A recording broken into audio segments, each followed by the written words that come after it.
오늘은 추수감사주일입니다. 농사를 짓는 사람들은 1년 동안 햇볕을 주시고 또 비를 주셔서 많은 수확을 허락하신 하나님께 감사드리는 날입니다. 그러나 우리처럼 도시에 살기 때문에 농사를 짓지 않는 사람들은 한 해 동안 하나님께서 우리 삶에 허락하신 그 열매들을 생각하며 감사드리는 날입니다. 이 시간 한 해 동안 하나님께서 우리에게 주신 열매들을 생각해 볼 수 있기를 바랍니다. 같이 기도하겠습니다. 하나님 아버지, 한 해 동안도 우리의 삶을 복되게 해주셔서 감사를 드립니다. 이 시간은 예배를 드리며 하나님이 한 해 동안 우리에게 베푸신 은혜를 기억하고 또 마음으로 감사하기를 원합니다. 시편의 말씀을 통해 하나님께서 우리 마음에 말씀하여 주시옵소서. 우리의 생각을 일깨우시고 마음에 하나님의 뜻을 깨닫도록 인도해 주시옵소서. 예수님의 이름으로 기도드립니다. 아멘. 미국 캘리포니아에 사는 어떤 주부가 그 지역 신문에 아주 이색적인 광고를 냈다고 합니다. 남편 염가 판매. 아마 한국말을 잘 이해하지 못하시는 분들은 염가 판매라는 단어가 어렵게 들릴 것 같습니다. 내 남편 싸게 판다, 이런 뜻입니다. 이 주부가 이런 광고를 낸 이유는 그 남편이 주말마다 사냥이나 다니고 또 골프를 즐기느라 가정에 충실하지 못했기 때문이었습니다. 이 주부는 늘 자기의 즐거움만 추구하고 있는 남편에게 항상 불만이 가득했습니다. 그래서 이 불만을 참다 못해서 이 광고로 화풀이했던 겁니다. 이 광고 제목, 남편 염가 판매. 이 글 밑에 이런 글을 적었다고 합니다. 남편을 싼 가격에 넘기겠습니다. 덤으로 사냥도구와 골프채 그리고 개 한 마리도 끼워드립니다. 그렇게 광고를 썼습니다. 근데 여러분, 이 광고를 내고 나서 어떤 반응이 되돌아왔을까요? 광고 후에 약 60여 통의 전화가 이 집으로 걸려왔다고 합니다. 그런데 그 전화 중에 어떤 누구도 그 남편 내가 구입하겠습니다, 그런 전화는 없었다고 합니다. 대신에 남편 말고 개만 줄 수 있냐, 골프채 싸게 줄 수 있냐, 그런 문의가 주를 이루었다고 합니다. 그러나 그 중에 어떤 분들은 아주 진지한 투로 남편이 살아계신다는 것만으로도 감사한 일이지요. 남편이 건강해서 골프를 치실 수 있다는 것이 얼마나 감사한 일입니까? 그런 충고를 했다고 합니다. 또 어떤 분들은 좀 화가 나서 전화가 왔습니다. 아니, 골프로 스트레스를 풀고 바람 안 피우는 게 어딘데 그걸 광고에 내냐, 이런 화를 냈다고 합니다.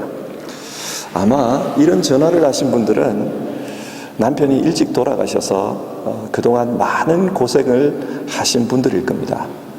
그리고 어떤 분은 외도하는 남편 때문에 크게 고통을 겪은 그런 분들일 겁니다. 사람은 늘 비교하면서 삽니다. 그러다 보니 자신에게 있는 것보다 없는 것에 집착합니다. 내게는 없고 남에게는 있는 것, 그것을 보며 자기의 삶을 불평합니다. 그런데 이렇게 불평하기 시작하면 결코 그 인생이 행복할 수가 없습니다. 행복은 작지만 감사하는 것에서 시작하기 때문에 그렇습니다. 이것은 신앙도 마찬가지입니다. 여러분, 신앙이 무엇입니까? 신앙은 하나님과 우리 사이의 관계에 대한 이야기입니다. 예를 들어 사도신경을 한번 생각해 보십시오. 우리는 사도신경을 통해 우리 자신의 신앙을 하나님께 고백합니다. 그런데 이 사도신경이 무엇을 말하고 있습니까? Ich glaube an Gott. 나는 하나님을 믿습니다. 자, 여기서 글라우벤, 신앙이 어디에 위치하고 있습니까? 신앙은 나와 곧 하나님 사이에 있습니다. 따라서 신앙은 하나님과 우리 사이의 문제를 해명하는 단어입니다. 좀 더 구체적으로 하나님과 우리 사이의 관계를 어떻게 규정할 것인가, 그 문제가 신앙의 문제입니다. 여러분, 하나님께서는 우리와 하나님 자신의 관계를 어떻게 규정하시기를 원하실까요? 한마디로 임마누엘의 관계입니다. 이 임마누엘의 관계를 잘 보여주는 비유가 있는데, 지난주 설교 시간에 살펴보았던 포도나무와 가지의 비유입니다. 그것을 다시 한번 생각해 봅시다. 하나님께서는 임마누엘, 우리와 함께 계시면서 우리에게 자신의 생명을 주십니다. 우리에게 자신의 영을 나눠주십니다. 마찬가지로 나무는 가지에게 생명력을 전달합니다. 뿌리가 빨아들인 영양분을 가지에게 전달합니다. 그리고 잎이 광합성 작용을 통해 만들어낸 영양분도 가지에게로 전달합니다. 이렇게 나무는 가지에게 자기의 가진 것을 전달합니다. 그러면은 그 생명이 가지 끝에서 열매로 나타납니다. 하나님은 우리에게 자신의 생명을 주십니다. 하나님은 우리에게 자신의 능력을 주십니다. 하나님의 생명, 구원을 우리에게 주십니다. 그래서 우리를 통해 하나님의 뜻이 이 세상에 나타나기를 원하십니다. 우리를 통해 우리의 삶에 하나님의 뜻이 열매가 되는 것을 원하십니다. 이를 통해서 우리 안에 하나님이 계시고 우리가 하나님 안에 계시는 그런 상태가 되어지기를 하나님은 소망하십니다. 이것이 성경이 말씀하는 임마누엘입니다. 하나님은 이런 관계가 되기를 원하십니다. 자, 이것을 염두에 두고 한번 생각해 봅시다. 하나님과 임마누엘의 관계가 되기를 원한다면 우리는 이 땅에서 어떤 모습으로 살아야 할까요? 불평하는 부부처럼 내게 없는 것을 탓하며 그렇게 사는 것이 하나님과 임마누엘 하는 길일까요? 아닙니다. 오늘 본문 1절은 분명하게 말씀합니다. 여호와께 감사하라. 하나님과 임마누엘의 삶을 사는 것은 여호와께 감사하라. 감사하는 삶을 통해서라는 겁니다. 하나님과 우리의 관계는 감사의 관계여야 한다. 그렇게 말씀합니다. 이것은 데살로니가전서 5장을 통해서도 확인되는 말씀입니다. 범사에 감사하라. 이는 그리스도 예수 안에서 너희를 향하신 하나님의 뜻이니라. 하나님께서 원하시는 것은 감사의 삶을 통해 하나님과 우리가 임마누엘 함께 살아가는 것입니다. 그런데 감사라는 게 뭘까요? 여기서 성경이 말씀하는 감사라는 단어의 의미를 좀 살펴볼 필요가 있습니다. 여호와께 감사하라. 여기서 감사라는 말은 히브리어로 야다라는 단어입니다. 이 야다는 감사하다는 뜻도 있지만 다르게는 인정하다, 찬양하다 그런 뜻입니다. 그러면 여러분, 여호와께 감사하라. 이게 무슨 뜻일까요? 먼저는 하나님의 도우심, 하나님의 생명 주심을 인정하며 살라, 그 뜻입니다. 예를 들어 봅시다. 독일은 참 축구를 잘하는 것 같습니다. 그리고 국민들이 축구를 굉장히 좋아하는 것 같습니다. 이 축구에서 제일 중요한 것은 골을 넣는 것입니다. 골을 넣어야 승리합니다. 그런데 골은 혼자 넣는 게 아닙니다. 공격수에게 공이 전달되기까지 협력해주는 선수들이 있어야만 합니다. 그리고 마지막에 누군가에게 골을 넣을 수 있도록 어시스트를 해주는 선수가 있어야만 합니다. 그렇기 때문에 선수들이 골을 넣으면 함께 모여서 세레머니를 합니다. 특히 어시스트를 해준 선수에게 달려가서 세레머니를 하는 것이 축구 선수들 사이에서는 예의라고 합니다. 내가 너 때문에 골을 넣었다. 그래서 항상 골을 넣은 선수는 달려가면서 어시스트한 선수를 가리킵니다. 너 때문에 넣었다. 그런데 골을 넣고도 도움을 준 사람에게 이것을 표시하지 않으면 팀워크에 문제가 생긴다고 합니다. 다음부터는 그 선수에게 골을 잘 돌리지를 않는다는 것입니다. 그래서 도움을 받았으면 내가 너 때문에 골을 넣었다, 그 선수를 가리키면서 함께 뛰어가 세레머니를 하는 것이 중요합니다. 자, 보십시오. 누구의 도움으로 내가 성공했다, 이것을 인정하는 것, 이게 바로 감사입니다. 내가 너의 도움으로 골을 넣었다, 그것을 인정하는 것, 그것이 바로 감사입니다. 시편 18편에 다윗이 이런 고백을 합니다. 나의 힘이 되신 여호와여, 내가 주님을 사랑하나이다. 여호와는 나의 반석이시요 나의 요새시요 나를 건지시는 이시요 나의 피할 바위시요 나의 방패시며 나의 구원의 뿌리시요 나의 산성이시로다. 다윗은 이 시를 통해서 하나님이 어떤 분인지, 자신이 경험한 하나님이 어떤 분인지를 고백하고 있습니다.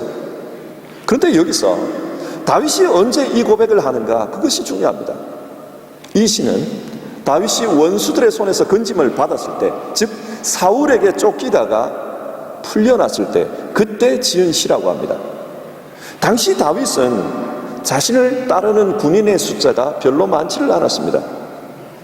다윗은 고작 400명 혹은 600명을 거닐고 다녔는데 사울이 동원하는 군대의 숫자는 적어도 3,000명이었습니다. 그래서 사울의 군대와 직접 맞닥뜨리면 이길 수가 없었습니다. 그런데 하나님이 그 사울의 군대로부터 다윗을 피하게 하십니다. 때로는 사울의 군대가 깊은 잠이 들어서 다윗을 발견하지 못합니다. 다윗의 움직임을 감지하지 못합니다. 이런 식으로 하나님은 다윗을 지켜주셨습니다. 그래서 다윗은 자신이 곤경에서부터 건짐을 받은 것, 이것은 자신의 능력이 아니라 나의 힘이 되신 여호와, 그분께서 나를 건져주셨다고 합니다. 내가 강해서가 아니라 나의 방패 되신 여호와께서 사울의 그 칼과 창으로부터 나를 막아주셨다, 그렇게 하나님을 고백하고 있습니다. 뭡니까? 다윗은 자신에게 일어난 일 가운데 하나님을 인정하고 있습니다. 그분이 내게 이렇게 해주셨다. 눈에 보이지 않지만 하나님께서 마치 가지에게 생명력을 공급하는 그 포도나무처럼 그렇게 자신의 인생을 도와주셨다, 그것을 인정하고 있습니다. 감사의 첫 번째 의미는 이것입니다. 하나님이 내게 이렇게 하셨다. 또 감사가 뭡니까? 감사의 두 번째 의미는 하나님을 찬양하는 것이라고 말씀드렸습니다. 하나님을 더 높이는 것, 하나님을 자랑하는 것, 그것이 감사입니다. 사무엘하서 7장 18절에서 다윗이 이런 고백을 합니다. 다윗 왕이 여호와 앞에 들어가 앉아서 이르되 주 여호와여, 나는 누구이오며 내 집은 무엇이기에 나를 여기까지 이르게 하셨나이까. 다윗의 이 고백은 불평의 고백이 아닙니다. 당시 다윗은 예루살렘에 화려한 왕궁을 지었습니다. 예루살렘을 정복하고 왕궁을 지었다는 것은 이제 국가의 기반이 다져졌다는 말입니다. 그런데 그때에 하나님의 집은 성막, 즉 텐트였습니다. 다윗은 이것이 미안했습니다. 하나님의 도우심으로 자신은 화려한 왕궁 속에 살지만 하나님의 교회는 여전히 천막 속에 있었다는 것이 미안했습니다. 그래서 하나님을 위해서 내가 성전을 짓겠노라 결심을 합니다. 그러나 하나님은 그 일에 대해 말렸습니다. 됐다, 그것으로 충분하다. 네가 나를 위해 집을 짓는 것이 아니라 내가 너를 위해서 집을 지어주겠다. 이제 너의 집안을 내가 영원히 세워주겠다. 그래서 너의 집안에서 왕위가 끊어지지 않을 것이다. 하나님께서 그런 말씀을 하십니다. 다윗은 나단 선지자를 통해서 이런 계시를 전달받자 하나님 앞에 이 찬송을 했던 겁니다.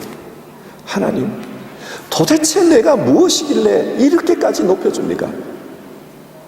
나는 근원을 따져보면은 우리 아버지에게도 우리 형제들에게도 인정받지 못하던 베들레헴 이세의 막내 아들이었습니다. 내가 무엇이길래 이렇게까지 하나님께서 나를 존귀하게 여겨주십니까? 하나님 앞에 그런 찬송을 올리고 있습니다. 여러분, 감사가 무엇입니까? 감사는 내 인생에 일어난 일들에 대해 하나님을 더 높이는 것입니다. 도대체 내가 뭐길래 하나님께서 이렇게 나를 높여주십니까?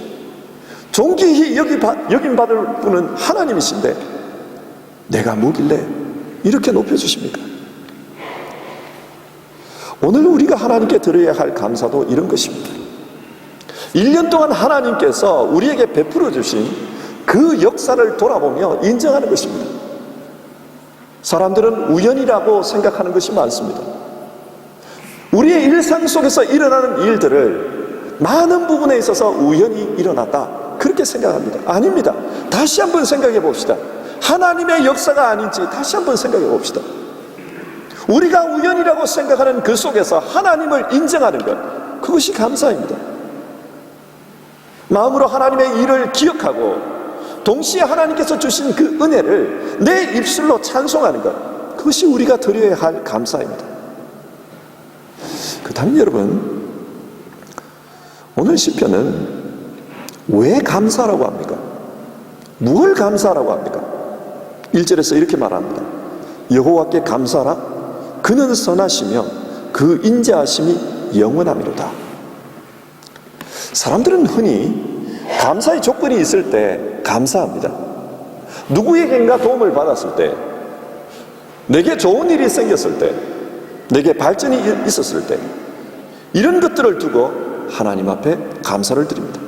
그러나 성경은 좀 더 근원적인 것 때문에 감사라고 우리에게 말씀하고 있습니다. 본문 1절을 히브리어로 보면은 여기에는 왜냐하면이라는 단어가 들어있습니다. 새롭게 번역해보면 이렇습니다. 여호와께 감사하라. 왜냐하면 그는 선하시기 때문이다. 왜냐하면 그의 인자하심이 영원하기 때문이다.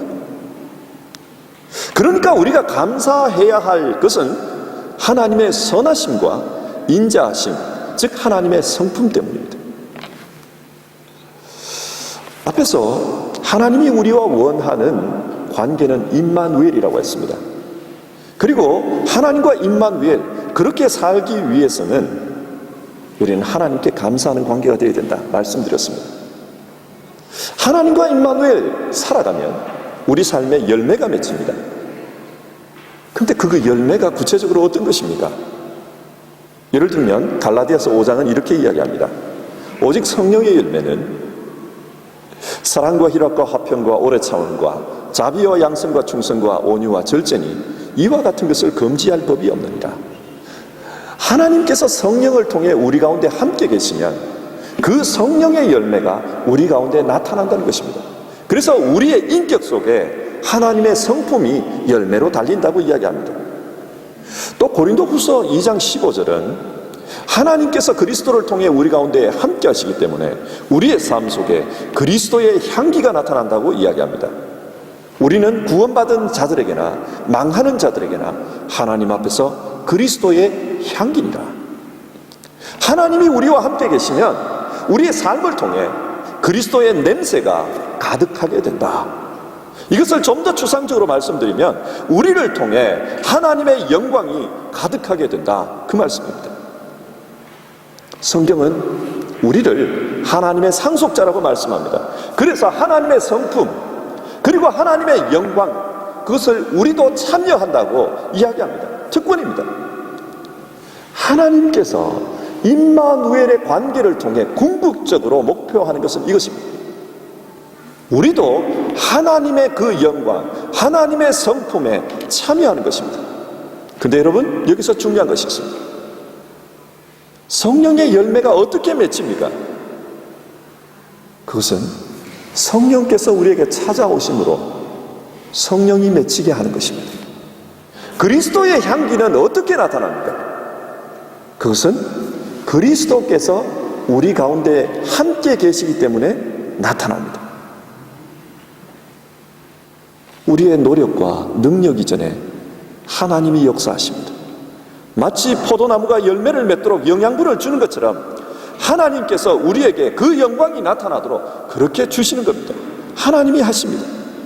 농부가 열매를 잘 맺도록 가지를 손질하듯이 하나님이 우리 인생에 그 영광이 나타나도록 우리의 인생을 가지치게 하십니다. 주 예수께서 그 영광이 이루어지도록 하나님께서 십자가에 매다셨습니다. 나무를 돌보기 위해 기름을 붓듯이 그렇게 주께서 하셨습니다. 이것이 오늘 우리에게 주신 하나님의 선하심과 인자하심입니다. 성경은 이런 하나님의 선하심과 인자하심이 오늘 우리 상황에 일어나기 때문에 그래서 감사라는 것입니다. 이것은 다윗의 때만 일어난 것이 아니라 영원토록 오늘 우리에게도 일어나는 일이기 때문에 감사라고 이야기합니다.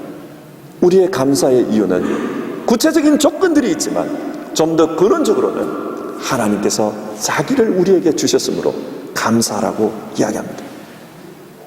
자, 그렇다면 그 하나님의 선하심과 인자하심이 우리 일상 속에서 어떤 구체적인 모습으로 나타날까요? 6절과 7절은 이렇게 이야기합니다. 이에 그들이 근심 중에 여호와께 부르짖으매 그들의 고통을 건지시고 바른 길로 인도하사 거주할 성읍에 이르게 하셨도다. 하나님의 선하심과 인자하심은 우리의 인생 속에 구원으로 나타납니다. 하나님의 선하심과 인자하심은 우리의 인생 속에 인도하심으로 나타납니다.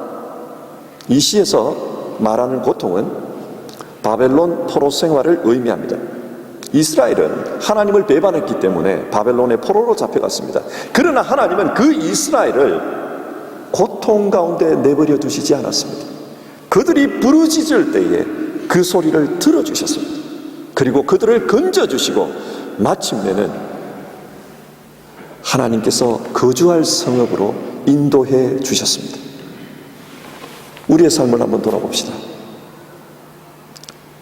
올 한 해 우리 삶 가운데도 틀림없이 고난이 있었을 것입니다.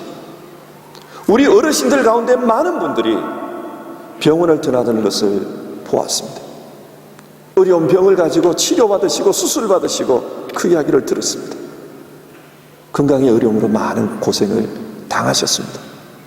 또 어떤 분들은 가정의 문제, 풀어야 할 인생의 숙제들, 뜻대로 되지 않는 인간관계 뿐만 아니라 마음은 원이지만 생각대로 되지 않는 내 개인의 신앙생활 등 여러 가지 문제로 하나님 앞에 고통하며 기도하는 것을 볼 수 있었습니다. 그리고 우리 젊은 분들 중에는 진로의 문제로 고민하는 것을 보았습니다. 시험이 안 돼서 애를 태우는 청년들도 많이 보았고 직장 문제로 고민하는 분들도 보았습니다. 삶 가운데 다양한 형태의 어려움을 겪었습니다. 그러나 오늘 우리는 여기에 앉아 있습니다. 이것이 바로 하나님의 선하심과 인자하심의 결과입니다. 검은 대륙 아프리카의 아버지로 불리는 리빙스턴의 이야기입니다. 리빙스턴이 복음을 전하다가 언젠가 한 외딴 섬으로 들어갔다고 합니다. 그런데 외딴 섬으로 들어가니까 너무 외롭고 힘들었습니다. 그래서 마음속으로 이런 생각을 합니다. 하나님이 나를 버리신 것 아닌가? 그러면서 돌멩이 몇 개를 주워다가 자기 인생 속에 일어난 감사할 일이 있으면 그 돌멩이를 오른쪽에 던지고 또 자기 인생에 원망할 만한 것이 있으면 돌멩이를 왼쪽에 한번 던져보았다고 합니다. 처음 든 생각이 지금 내게는 먹을 것도 없고 입을 것도 없어. 원초적인 생각이 들었습니다. 그래서 돌멩이를 왼쪽에 던졌습니다. 그러다가 생각해 보니까 아니 내가 몇 끼를 굶었지만 그래도 죽지는 않았어. 어쩌면 이렇게 살아있다는 것이 감사한 것 아닌가? 또 그 생각이 들었습니다. 그래서 오른쪽에 돌멩이를 던졌다고 합니다. 그리고 나니 또 드는 생각이 내 인생은 왜 이렇게 고독한가? 나는 하나님을 위해서 평생 살아왔는데 왜 지금 내 인생에는 하나님이 없는 것처럼 이렇게 고독한가? 그 질문이 돌아왔습니다. 그래서 또다시 돌멩이를 왼쪽에 던졌습니다. 그런데 그러고 있는 순간에 마침 하늘을 날아가는 종달새를 보게 되었다고 합니다. 그 종달새가 이렇게 우는 소리를 들으면서 아, 하나님이 내 인생에 위로하는 노래를 들려주시구나. 또 그 생각이 들어가지고 또 돌을 오른쪽에다 던졌다고 합니다. 하루 종일을 오른쪽에 던지고 왼쪽에 던지고 오른쪽에 던지고 왼쪽에 던지고 그렇게 했다는 겁니다. 그렇게 해보니까 돌이 이쪽도 수북하지만 반면에 오른쪽에도 수북했다는 것입니다. 그래서 이만큼 감사의 제목들이 있었는데 나는 불평만 하고 있었구나, 회개를 했다는 것입니다. 아마 우리 역시 한 해의 삶을 감사의 돌멩이와 원망의 돌멩이로 표현해 본다면 오른쪽에도 왼쪽에도 수북하게 돌이 쌓일 것 같습니다. 그러나 곰곰이 생각해 보면 원망만큼이나 감사할 조건도 많이 있다는 것입니다. 불평해야 할 일이 있는 만큼 찬양해야 할 일도 많이 있다는 것입니다. 그런데 문제는 하나님의 선하심과 인자하심을 우리가 보지 못한다는 것입니다. 내 눈앞에 일어나는 일만 보이기 때문에 받은 복을 세어볼 수가 없다는 말입니다. 그리고 지금 6절의 말처럼 현재의 고통 속에서 바른 길로 인도하실, 정하신 성읍으로 인도하실 그 하나님께 부르짖을 수 있는 믿음이 힘들 때는 없다는 사실입니다. 근심 중에 여호와께 부르짖음에 그들의 고통에서 건지시고, 여러분 오늘 우리에게 이 믿음이 필요합니다.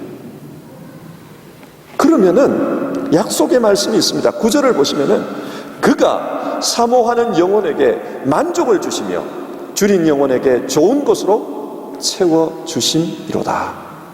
하나님께서 채워주신다는 겁니다. 주의 선하심과 인자하심은 오늘 우리의 삶 속에서도 여전히 나타나고 있습니다.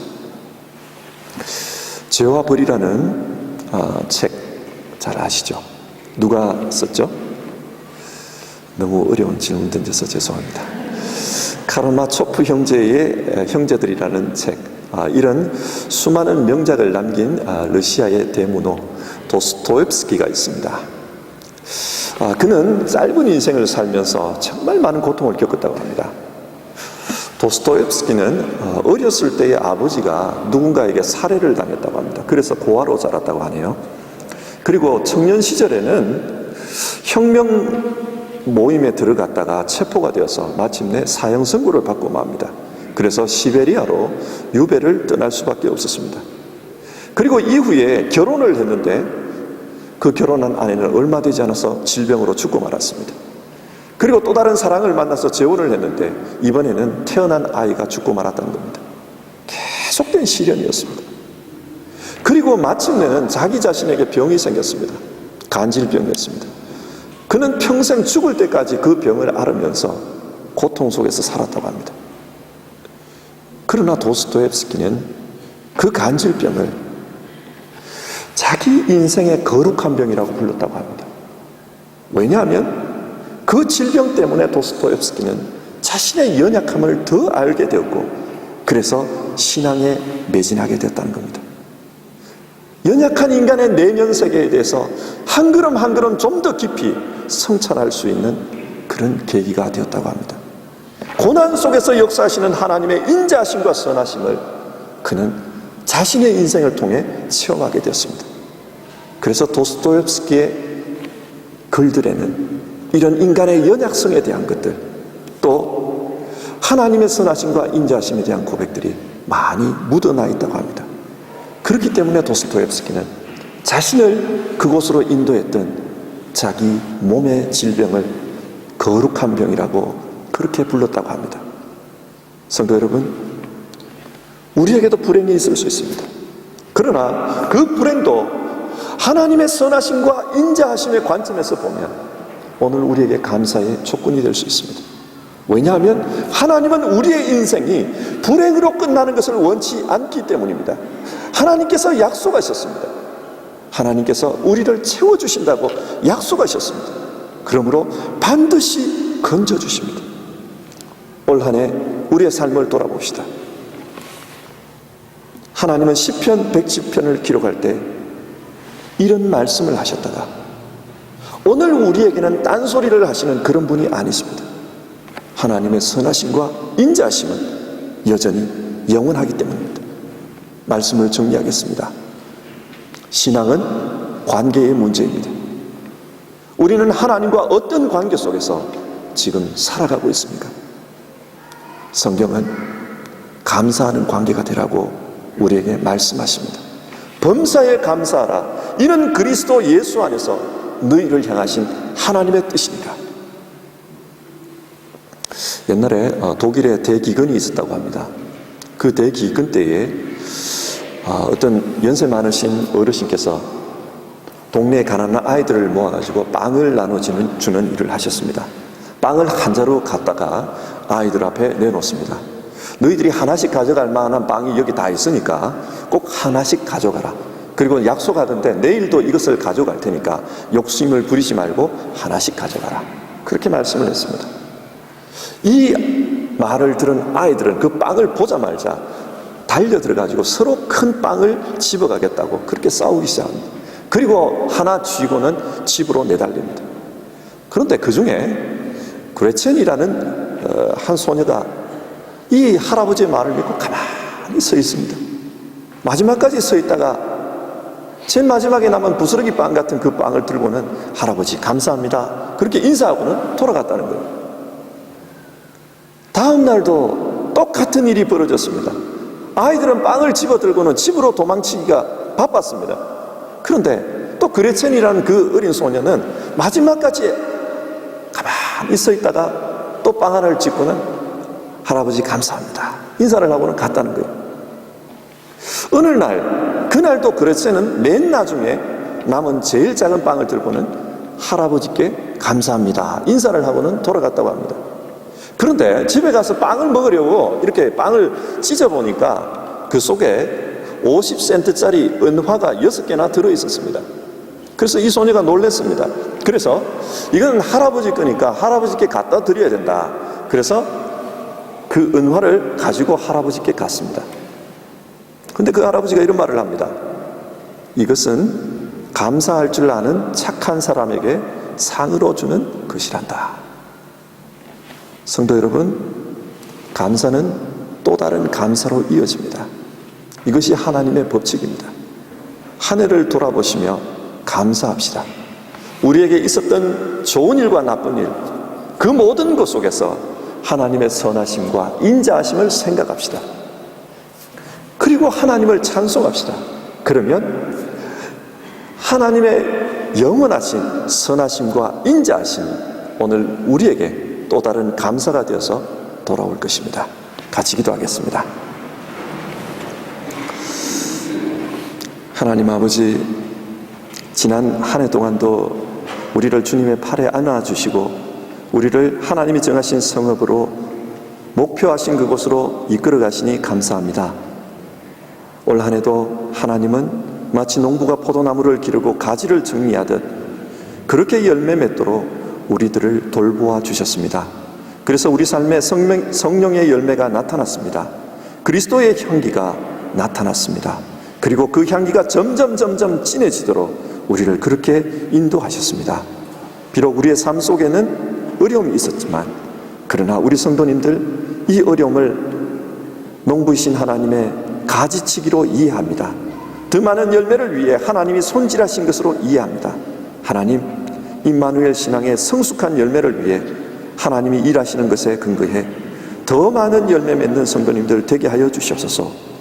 혹 우리 가운데 아직도 어려움을 겪는 이들이 있다면 성경이 약속하는 대로 부르짖으며 하나님에 대한 믿음을 가지게 하옵소서.